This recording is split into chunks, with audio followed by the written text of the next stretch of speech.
মার মুখ কোনোদিন দেখবো না। ওরে মুখ হারামের আওলাদ একবার মনে রেখে দে। আল্লাহ নবী বলেছে মায়ের মুখের দিকে মোহাব্বতের নজরে তাকালে হজে নেকি পাবি। মায়ের সঙ্গে হেসে কথা বললে আল্লাহ রহমতের বর্ষণ পাবি। মা তোর দিকে মোহাব্বতের নজরে তাকালে আল্লাহ রহমতের বর্ষণ হবে।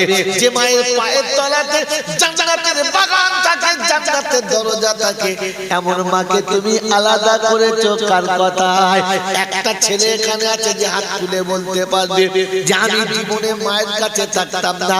বলে বোকা কথাকার 2 বছর থেকে 2.5 বছর পায়খানা বছর বিছানাতে কোনোদিন মা মারে না। 2 দিন বিছানা, 2 দিনের উপর 3 দিন বিছানায় পেচ্ছাপ করো, তোমার বউ কোমরে এমন লাথি মারবে কোমর সোজা করতে পারবে না। মরণ হয় না তোমার বুড়ো বয়সে মোটা যাই যাবে।